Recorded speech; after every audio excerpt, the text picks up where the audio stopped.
Good evening, नमस्कार दोस्तों। मेरा नाम है पुष्पेंद्र और मैं आपका एक बार फिर से स्वागत करता हूं अपने यूट्यूब चैनल यूपीपीएससी एस्पिरेंट्स पे। फ्रेंड्स, सबसे पहले मैं आप सभी लोगों को कॉन्ग्रेचुलेशंस बोलना चाहूँगा who are shortlisted for assistant accountant डेवी एंड लेखा लिपिक के ऑल कैंडिडेट्स को जिन्होंने इसकी अगली फ़ेज़ में यानी कि डॉक्यूमेंट वेरिफिकेशन की फ़ेज़ में जगह बनाई है और अपनी सीट सिक्योर की है। इसी क्रम में आगे चलते हुए हम आज बात करने जा रहे हैं आगे इसकी एक्सपेक्टेड कट ऑफ क्या हो सकती है, फाइनल कट ऑफ जो आफ्टर डॉक्यूमेंट वेरिफिकेशन को होगी। इससे पहले मैं एक बात और उन लोगों के लिए बोलना चाहूँगा जो इस एग्ज़ाम में किसी भी वजह से क्वालिफाई इस एग्ज़ाम को नहीं कर पाए हैं और कहीं ना कहीं वो किसी भी कमी से हो सकता है, उसकी फैमिली कंडीशंस हो या फाइनेंशियल कंडीशंस हो, या वो अच्छी मेहनत करने के बावजूद भी कहीं किसी मार्जिन से एक या आधा नंबर से वो कंप्यूटर क्वालिफाई नहीं कर पाया या वो कर पाई, उस वजह से उसका अगली फ़ेज़ के लिए सिलेक्शन नहीं हो पाया। उन ऐसे कैंडिडेट्स को मैं कहना चाहूँगा कि प्लीज़ आप अपने प्रयास निरंतर जारी रखें, कंटिन्यू आप अपनी तैयारी रखें और अपनी पढ़ाई और अपनी स्टडी को आज से डबल कर दें। यूपी वीएनएल असिस्टेंट का मौका आपके पास अभी भी है, जिसमें आप और बेहतरीन तैयारी करके डबल अपनी मेहनत करके आप अपनी सीट को सिक्योर कर सकते हैं। आपके पास अभी भी चांस है। ज़रूरत है आपके अंदर पेशेंस की, लगन की, मेहनत की और आपके अंदर आत्मविश्वास की। अपना विश्वास बना के रखिए और अपना 100% दीजिए। आप अपना 100% देंगे तो एक सीट ज़रूर आपकी होगी, गारंटेड। तो आप सभी लोगों को मेरे विशेष, जो लोग नहीं भी इस एग्ज़ाम में क्वालिफाई कर पाए हैं, लेकिन ऐसा नहीं है कि वो एबिलिटी कोई उनकी कम है, वो पूरे काबिल हैं और आप लोगों में से अगली लिस्ट में कहीं ना कहीं आपका नाम मुझे देखने को मिलेगा। तो चलिए इस वीडियो को शुरू करते हैं। ये वीडियो हम लोग आज डिस्कस करने जा रहे हैं assistant accountant, UPPSC assistant accountant के बारे में हम लोग यहाँ बात करने जा रहे हैं कि अब डॉक्यूमेंट वेरिफिकेशन के बाद फाइनल कट ऑफ क्या होगी। मेरे बहुत सारे दोस्त हैं, फ्रेंड्स हैं, ठीक है, जो इसमें पार्टिसिपेट किया है। खुद मैं भी इसका एक पार्ट हूँ। तो एनालिसिस मैं काफ़ी दिन से कर रहा हूँ। आपने मेरी पिछली वीडियोस भी देखी होंगी और मेरी जैसी मेरी एक्सपेक्टेशंस थी, मेरी प्रेडिक्शंस थी, एग्जैक्टली उतनी ही कट ऑफ इन दोनों एग्ज़ाम्स की गई हैं, चाहे वो लेखा लिपिक हो या फिर assistant accountant. And thank you so much guys कि आप लोगों ने मुझे इतना अप्रिशिएट किया हर जगह। आई मीन कि टेलीग्राम पे हो, चाहे कुछ लोगों के पास मेरा कॉन्टैक्ट नंबर है व्हाट्सएप पे हो, या चाहे वो यूट्यूब के कमेंट सेक्शन में हो, आप सब लोगों ने मुझे अप्रिशिएट किया, तभी मैं आज फिर एक वीडियो बना पा रहा हूँ। अदरवाइज़ मेरा कई बार शुरू में मन नहीं हुआ कि नहीं यार, कोई फ़ायदा नहीं है, लोगों से अप्रिशिएशन तो कोई मिलता नहीं है, लोगों को लाइक करने में बड़े कंजूसी करते हैं, लेकिन काफ़ी लोग हैं जो लोग मुझे मेरी वीडियोस को लाइक कर रहे हैं और काफ़ी अप्रिशिएशन मिल रहा है।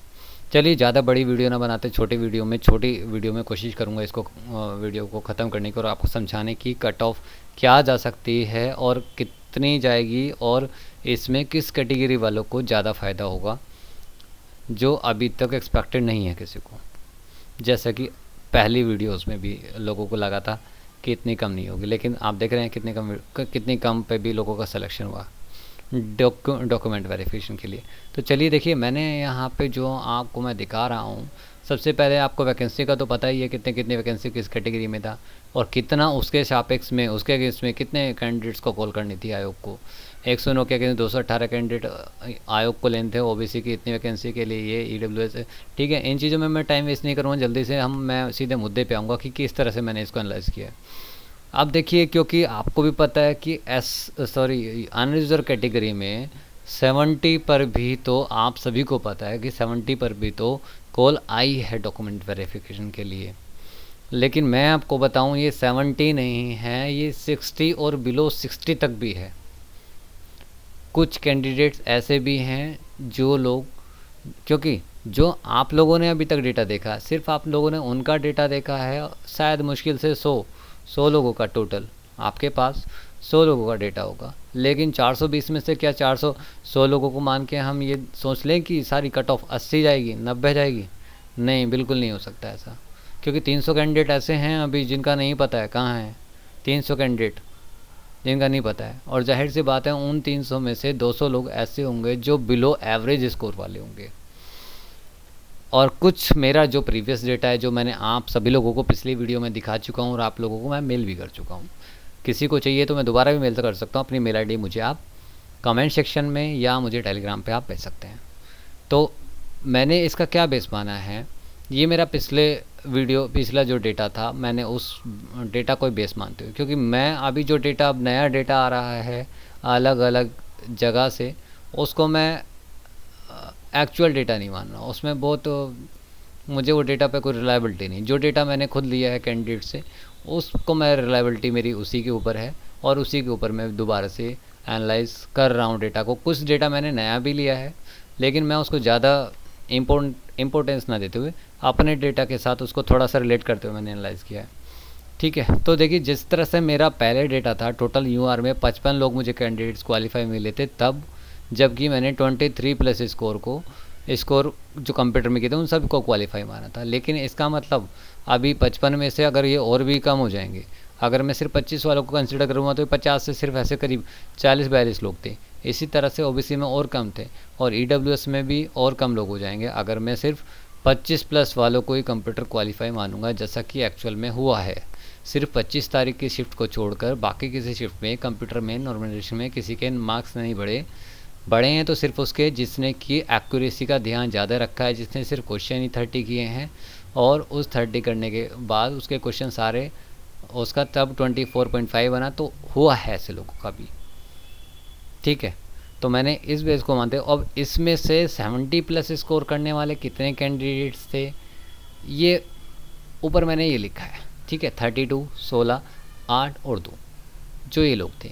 अब मैंने इसी बिहाफ पे इसके मल्टीपल्स में मैंने इसको कंसिडर किया कि डॉक्यूमेंट वेरिफिकेशन में अगर यहाँ सिर्फ 32 लोग ऐसे हैं जो 70 का स्कोर कर रहे हैं, जो कि मैंने मल्टीपल प्लेटफॉर्म से डेटा कलेक्ट करने के बाद, इतने लोगों से कॉन्टेक्ट करने के बाद, हर जगह से कलेक्ट करने के बाद सिर्फ मुझे 32 लोग मिल पाए, तो क्या ये पॉसिबल है कि 218 के 218 बच्चे यूआर कैटेगरी से 70 प्लस स्कोर वाले मिल जाएं? नहीं हो सकता, मेरे हिसाब से नहीं हो सकता। आपका हो सकता है कि आप सोचो कि 218 हो सकते हैं, तो आप बोल सकते हैं मुझे कमेंट सेक्शन में, लेकिन मेरे हिसाब से नहीं है। मेरी ओपिनियन यही है, मेरा एनालिसिस यही कहता है और मैंने इसलिए इसको 150 तक इसको सबमिट के रखा है कि यूआर कैटेगरी के सिर्फ 150 कैंडिडेट आयोग को मिले हैं जो इनको डॉक्यूमेंट वेरिफिकेशन में बुलाए होंगे, और वो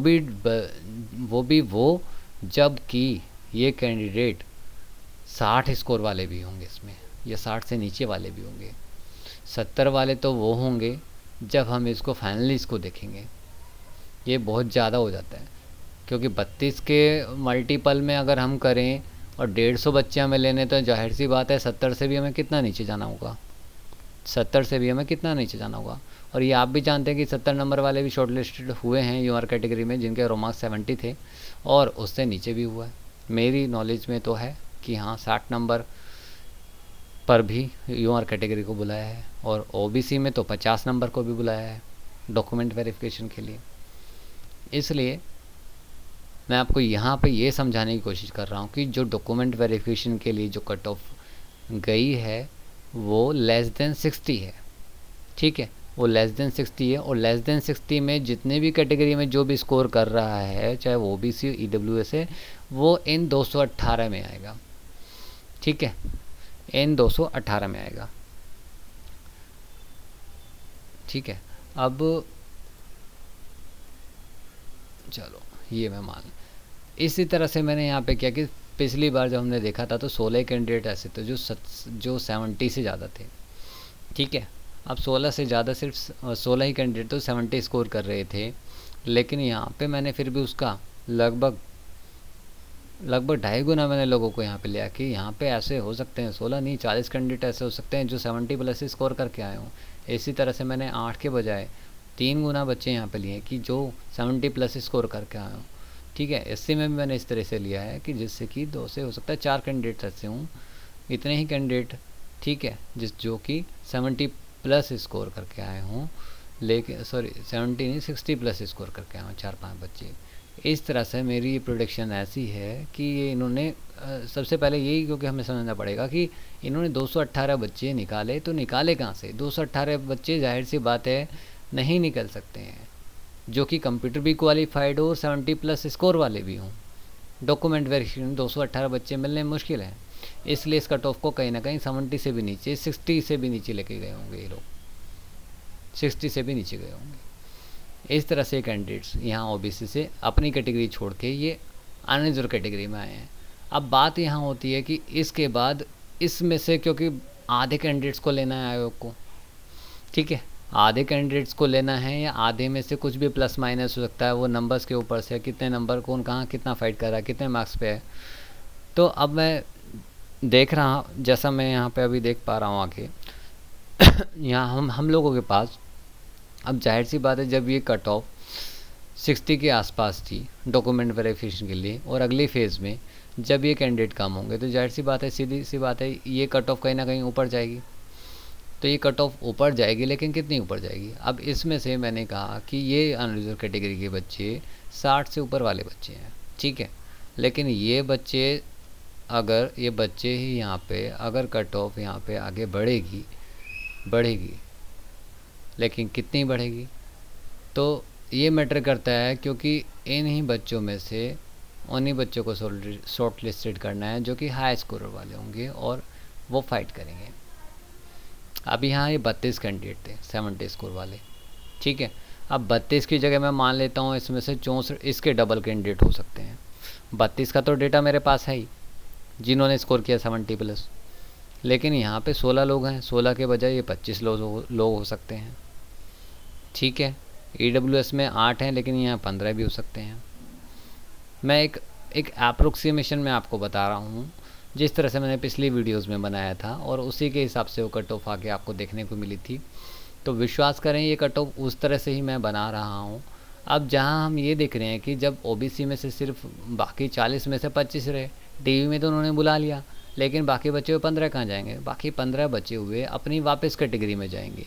तो जो 40 ऑलरेडी ओबीसी में, क्योंकि सिर्फ ये तो आ गए, लेकिन जाहिर सी बात है ओबीसी में 40 ये हैं 70+ वाले, और 40 ऐसे बच्चे भी और होंगे जो इससे नीचे स्कोर वाले होंगे, ठीक है, जो 70 से नीचे भी स्कोर वाले होंगे। तो आप यहाँ देखिए, जब 40 बच्चे यहाँ ऑलरेडी थे और 15 वापस यहाँ से निकल के यहाँ आ गए, तो टोटल 55 कैंडिडेट हो गए इनके पास, ठीक है। इसी तरह से EWS में 25 कैंडिडेट यहाँ फाइट करने गए थे डॉक्यूमेंट वेरिफिकेशन में, उन्होंने इस हिसाब से बुलाया था, लेकिन वहाँ क्योंकि कट ऑफ ऊपर चली गई, कट ऑफ कितनी ऊपर चली गई वो मैं अभी आपको बताता हूँ, लेकिन ये वापस आके दोबारा अपनी कैटेगरी में ऐड हो गए, और ये टोटल 24 कैंडिडेट हो गए वापस। इसी तरह से SC में भी सिर्फ 4 कैंडिडेट थे, ये तो यहाँ पे इतने ही कैंडिडेट थे, वो वहाँ सिलेक्शन इसमें लेंगे, नहीं लेंगे तो भी वापस आ जाएंगे, कोई दिक्कत नहीं इनको, क्योंकि यहाँ पे तो वैकेंसी बहुत है और यहाँ एलिजिबल कैंडिडेट ही पूरे नहीं मिलेंगे SC कैटेगरी में। ये मैंने यहाँ पे 40 लिखा है, लेकिन हो सकता है इससे भी कम कैंडिडेट हो, ठीक है, या इसमें ज़्यादा हो, या थोड़ा बहुत प्लस माइनस कहीं आप हो सकता है इसमें हो जाएगा, लेकिन ये अप्रोक्सीमेशन मैं आपको डेटा में दे रहा हूँ। अब फाइनल कट ऑफ क्या रहेगी इसकी, ये मैं आपको बता देता हूँ मेरे हिसाब से, क्योंकि यहाँ पे आप देखिए 64 कैंडिडेट हैं इसमें, यहाँ 25 हैं और ये 15 हैं और ये 4 हैं। अब फाइनल कट ऑफ क्या रहेगी इसकी, ये मैं आपको दिखा दे रहा हूँ। फाइनल कट ऑफ मेरे हिसाब से जिन लोगों ने कंप्यूटर क्वालिफाई किया है और जो 25 मार्क्स कंप्यूटर में सिक्योर जिन्होंने किए हैं, मेरे हिसाब से 77± रहेगा, ठीक है। अब 77± होने के बाद बाकी बचे हुए कैंडिडेट, क्योंकि 77+ करने के बाद इनमें वो सभी कैंडिडेट्स इंक्लूडेड हैं जो OBC, EWS और SC कैंडिडेट हैं, और जो इतना स्कोर करके आए हैं, तो they are already selected in your category. But अब रिमेनिंग कैंडिडेट हैं, वो कैंडिडेट इतने या इससे भी कम कैंडिडेट होंगे, वो 56 कैंडिडेट हो सकते हैं, 55-56 या 24 कैंडिडेट हो सकते हैं, लेकिन वो इससे भी कम हो सकते हैं या इसके आसपास हो सकते हैं। तो मेरा कहना है कि यहाँ पे आपको या तो OBC में या तो ऑल कैंडिडेट्स जो क्वालिफाइड हैं, जो कंप्यूटर क्वालिफाइड हैं, वो सभी कैंडिडेट या तो यहाँ आपको देखने को मिल सकता है कि या तो आपको देखने को मिल सकता है कि सभी लोग सेलेक्ट हो जाएं, जितने भी ओबीसी कैटेगरी में फ़ाइट करें, क्योंकि हाई स्कोर वाले वहाँ चले गए मोस्ट ऑफ कैंडिडेट्स। और इसमें ऐसा नहीं है कि ये एक एक नंबर के बीच में 20-20 एक एक नंबर के मार्क्स पे हज़ारों बच्चे बैठे हैं, ऐसा यहाँ नहीं है। ये एसएससी एग्ज़ाम नहीं है, बैंक एग्ज़ाम नहीं है कि हर एक नंबर के बीच में हज़ारों बच्चे फ़ाइट कर रहे हैं, ऐसा नहीं है, क्योंकि यहाँ पे कंप्यूटर क्वालिफाइड कैंडिडेट्स ही अवेलेबल नहीं है। तो मेरे हिसाब से यहाँ या तो ओबीसी के सभी कैंडिडेट तक भी का भी सिलेक्शन हो सकता है, चाहे उसके नंबर 50 भी हों, 40 भी हों, ठीक है। अदरवाइज़ अगर कुछ कैंडिडेट्स फिर भी रह जाते हैं तो कम 50 मार्क्स वालों का भी सिलेक्शन इजीली इसमें होगा। And the same will happen in the EWS। और SC ST में सभी का होगा, जितने भी कैंडिडेट्स क्वालिफाई हैं SC ST में, ठीक है। SC ST में क्योंकि वैकेंसी पूरी फिल नहीं हो पाएंगी, ये मेरा मानना है, ये मेरी एक्सपेक्टेड कट ऑफ है। UR कैटेगरी की कट ऑफ मैं फिर भी थोड़ी सी और इसको नीचे कह सकता हूँ कि ये 77 मैंने +-3 लिखा है, तो हो सकता है इसमें वेरिएशन कुछ आपको थोड़ा देखने को मिले, हो सकता है डाउन और भी चली जाए, हो सकता है 80 से 1-2 नंबर प्लस रहे, लेकिन इससे ज़्यादा वेरिएशन आपको नहीं देखने को मिलेगा।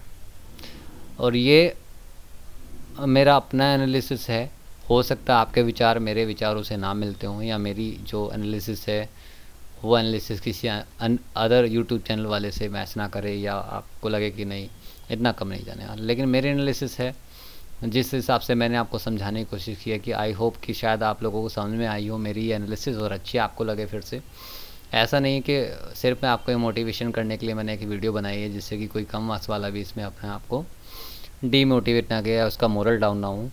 ये मेरा पर्पज़ नहीं है, मेरा पर्पज़ यही है कि आपका सिलेक्शन इन मार्क्स पे भी इजीली हो सकता है, ठीक है। ओबीसी में भी, SC में भी, ST में भी, सिर्फ UR कैटेगरी में क्योंकि 75+ के आसपास वालों का भी UR कैटेगरी में इजीली हो जाएगा, क्योंकि मुझे कहीं से कहीं तक नहीं लगता कि ये 150 से ज़्यादा बच्चे यहाँ डॉक्यूमेंट वेरिफिकेशन में आगे फ़ाइट करेंगे और 70 वाले होंगे, ठीक है।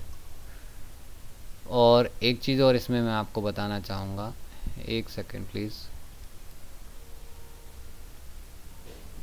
सो गाइज़, यही था मेरा आज का जो फाइनली मेरा expected cut off, final cut off, जो शायद कोई एक्सपेक्ट नहीं करेगा, और हो सकता है कई लोगों का ओपिनियन ये ना हो, लेकिन मैं वेलकम्स करता हूँ आपके सभी सजेशंस का, ओपिनियंस का, जो आप मुझे अपने कमेंट सेक्शन में दे सकते हैं। साथ में डिस्क्रिप्शंस में मैं आपको पिछली वीडियोस का लिंक दे रहा हूँ, जिन लोगों ने नहीं देखा है वो देख सकते हैं उन वीडियोस को।